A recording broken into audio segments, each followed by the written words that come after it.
Next, we are going to talk about the limiters for sulfate. In previous class, we talk about the limiters for chloride. Then what is limiters? Limiters is quantitative or semi-quantitative test in order to find the presence or amount of impurity present in the given sample. In chloride, we compare the opalescence produced in both the test and the standard. But in the case of limiters for sulfate, we are going to compare the turbidity produced in both the test and the standard. Okay, the basic principle behind the limiters for sulfate is that it's based on the reaction between the barium chloride and soluble sulfate in the presence of hydrochloric acid. The soluble sulfate is the impurity present in our sample, and the barium chloride is the reagent that we are added during the procedures, which is taken place in the presence of a dilute hydrochloric acid, which is for making the wall reaction in an acidic medium. So, after this reaction, the turbidity produced. Okay.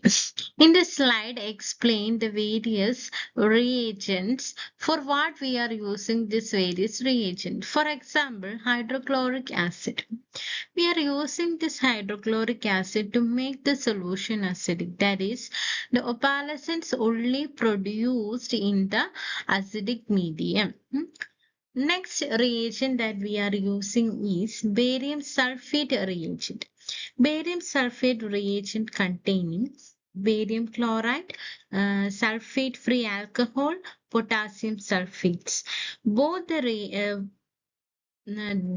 three reagents combine together to form the barium sulfate reagent. So, barium chloride, as already mentioned that the impurity sulfate is reacted with this barium chloride to form the barium sulfate. So, barium chloride is added as a reagent. Next, sulfate-free alcohol. Alcohol is commonly used to prevent the supersaturation and thus produce a uniform turbidity. Supersaturated solution means a solution with more solute than the saturated solution. That is a solution that containing more undissolved solute than the saturated solution. That is supersaturated solution. Okay.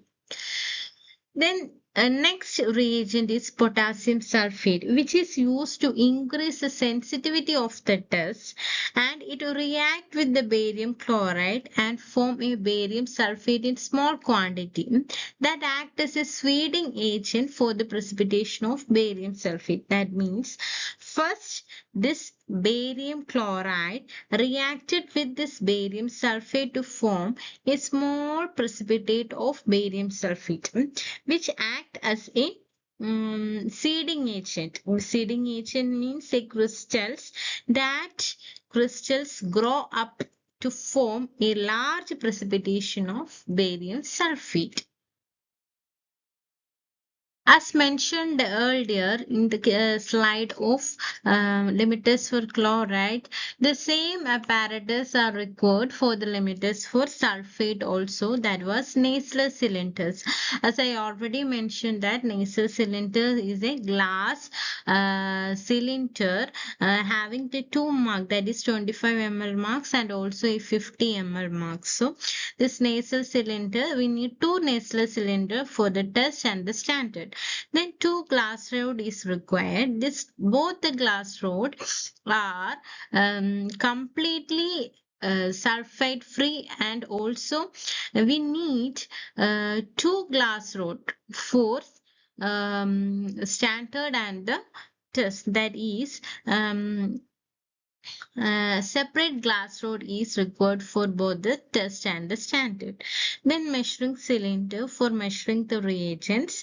Then we need the pipette, dropper and rubber stoppers. The apparatus are same as that of limiters for chloride. Next, the chemical required for the limiters for sulfate. Commonly using the chemical is barium sulfate reagent. As I already mentioned, barium sulfate reagent containing barium chloride. So, barium sulfate reagent is prepared by adding 0.0 molar barium chloride solution, which is prepared by dissolving 12 gram of barium chloride in 1000 ml of water. From this solution, 50 ml is taken and added 55 ml of water, 20 ml of sulfate-free alcohol and 5 ml of 0.0181 percentage weight by volume of potassium sulfate. And we have to make the final volume 200 ml. That is the barium sulfate reagent. That is barium sulfate reagent containing barium chloride, sulfate-free alcohol, and also barium sulfate, potassium sulfate. Next, the procedures that we are using for the limiters for sulfate. We need two Nestle cylinder. One is for test and other is for the standard. So, in test Nestle cylinder test apparatus, we pipetted out 1 ml of standard sulfate solution and mark this as a standard. In test solution, the specific weight of sample is taken, which was to be in dissolved form. That is, sample is dissolved in water and is prepared as direct in the pharmacopoeia. That is, we have to take a specific quantity of test sample in the test. Then add 2 ml of dilute hydrochloric acid to both the test and standard.